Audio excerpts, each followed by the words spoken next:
Assalamu alaikum wa rahmatullahi wa barakatuhu. A question came in, can you please talk about the alamul arwah, the world of the souls? What exactly happened there? So we will cover this topic in several different sittings. I would like to start today's class with Surah Al-A'raf, ayah number 172. Surah Al-A'raf is the 7th chapter in the Quran, and this is ayah number 172. Allah subhanahu wa ta'ala talks about the time when وَإِذْ أَخَذَ رَبُّكَ مِنْ بَنِي آدَمَ مِنْ ظُهُورِهِمْ ذُرِّيَّتَهُمْ. This is the time when Allah subhanahu wa ta'ala took Adam alayhi salam's offspring and all of their descendants were taken from their loins and they were made to testify for themselves. وَأَشْهَدَهُمْ عَلَىٰ أَنفُسِهِمْ. And a question was asked of them, am I not your Lord? أَلَسْتُ بِرَبِّكُمْ. Am I not your Lord? قالوا, they all said, Bala, indeed you are. They all testified. Bala shahidna, we testify that you are our Rabb, you are our Lord. أن تقولوا يوم القيامة إنا كنا عن هذا غافلين. So that you shouldn't say on the day of judgment, on the day of resurrection, that indeed we were unaware of this. So they were made witness to say these words. So now there are a lot of details that come from this one particular ayah and other ayahs in the Quran which talk about the world of souls. This particular thing talks about that the offsprings of Adam alayhi salam were taken, and then their offsprings were taken from them, and then their offsprings were taken from them, like that the entire humanity from day one till the last day were gathered in the world of souls. And they were asked to witness that who is your Lord? And they said, oh Allah, you are our Lord. Alastu bi rabbikum. That's why this is called the promise of Alast. The promise of Alast. And this particular ayah is quite evident that the Rooh, the soul, is very much intelligent. Because the soul, as we witness in this ayah, listened to the question, processed the question, and responded with an answer that shows you that soul also has an intelligence. Soul also has a listening power. Soul also has a speaking power. Soul also has a seeing power. And that power is far more powerful. All of these things in the soul are far more powerful than they are in the human body, which is limited in the place where we are, which is earth. And then Allah subhanahu wa ta'ala made it very clear for them, أَن تَقُولُوا يَوْمَ الْقِيَامَةِ إِنَّا كُنَّا عَنْ هَذَا غَافِلِينَ, so that you will not say on the day of judgment that we were unaware of this. So the concept of day of judgment was also given to them in the world of souls. That is why in this world, anybody who gets to witness the pure religion, which is asking everybody to come towards the oneness of God, it is inside the human body to respond to that with a yes. Now what happens is when we come over here, we get corrupted by and we get influenced by the people around us who put us on the wrong path and make us believe things that we should not have believed in the first place. As a result, people lose the track. But if you leave them pure, by birth, every soul just says labbaik to the oneness of God. Sayyidina Umar ibn al-Khattab radiyallahu ta'ala anhu narrates about this particular ayah of Surah Al-A'raf, that when Prophet sallallahu alaihi wasallam was asked about this, Prophet sallallahu alaihi wasallam said that Allah subhanahu wa ta'ala created Adam alayhi salam.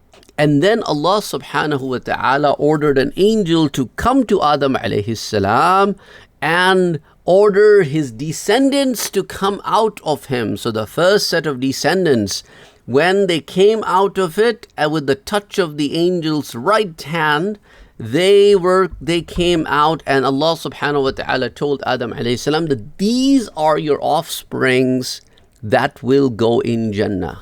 Allah subhanahu wa ta'ala is alimul ghaybi wa shahada. He knows who are the people who will go in Jannah. He's not forcing them to go in the Jahannam. Just remember that. But every person is being given this free will that, okay, these are the two paths. Which one of the two do you choose? So it is the decision of the man that takes him in the hellfire or the Jannah. And then the angel put his left hand and then on the back of the Adam, and another set of humans came out of him.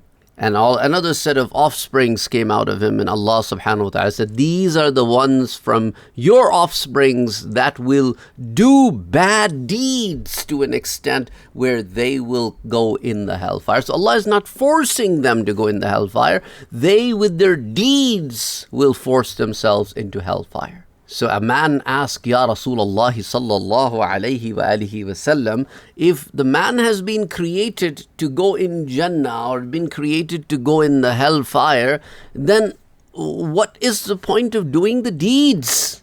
And the Prophet sallallahu alayhi wasallam said that when a person is destined to go in the Jannah, Allah subhanahu wa ta'ala make it easy for him to do the good deeds till the last breath.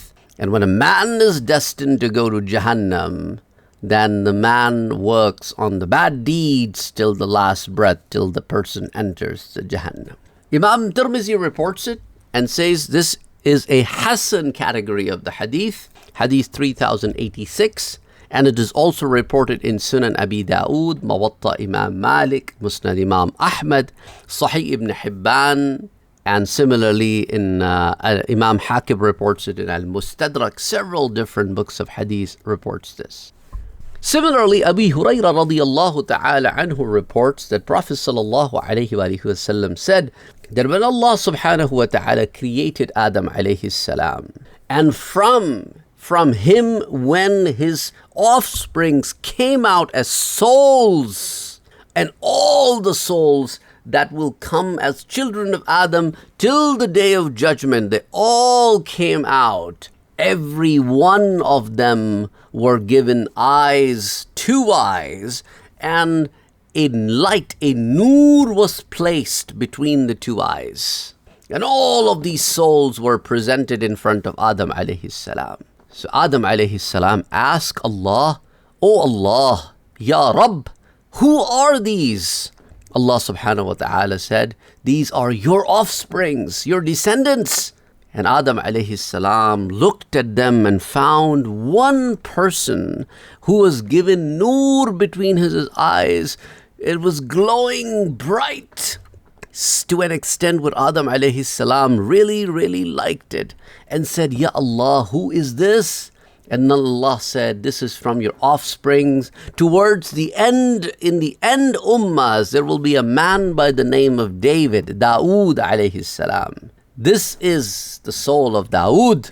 Adam alayhi salam asked, O Allah, how many years will he live? Allah subhanahu wa ta'ala said, 60. And Adam alayhi salam said, can you please give him 40 more years from my life, so that he completes the count of 100. When Adam alayhi salam was on his deathbed, an angel of death approached him and told Adam alayhi salam, it is now time for you to leave. Adam alayhi salam said, if I'm not wrong, I have 40 more years to live. And then the angel reminded him that in the world of souls, you give those 40 years to your son David. This is reported by Imam al-Tirmizi in Hadith 3087, and it also comes in the books of tafsir like Jami'ul Bayan, Volume 9, page 155, and Tafsir al-Quran al-Azim, which is written by Ibn Abi Hatim, Volume number 5, page 1614. What was the size of the souls, or how did they come out? This has been expressed in Jami'ul Bayan, Volume 9, page 1150, and it is reported by a very famous tabi'i. Tabi'is are those who are students of companions of Prophet sallallahu alaihi wasallam, Said bin Jubair. And then he reports it from a companion of the Prophet ﷺ, who is also a cousin of Prophet Muhammad, whose name is Abdullah ibn Abbas, son of Abbas. So Abdullah ibn Abbas radiallahu anhu reports it, that when Allah subhanahu wa ta'ala created Adam alayhi salam, so took oath from Adam alayhi salam, and then his offsprings came out of his body like ants come out. You know how ants come out in like, if you've ever seen an ant hill or an ant settlement, in like massive, they're just crawling everywhere, right? So they came out like ants. And then Allah subhanahu wa ta'ala, these offsprings, how many years they will live, their lifespan, their rizq, their sustenance, whatever they will need for the sustenance, and if they will face any difficulties in life, all of that was written out. And then an oath was taken from all of them, that who is your Rabb? And they all said, oh Allah, you are our Rabb. And that's why we say that the souls were created before the bodies are created. It comes in Jami' al-Bayan, volume 9, page 157. And then also in Ad-Durr al-Manthur, which is a famous tafsir book by Imam al-Suyuti, volume 3, page 599. And then there is an evidence from a book of hadith written by Imam Ibn Abi Shaybah. So anyway, we will talk more about this in our next episode.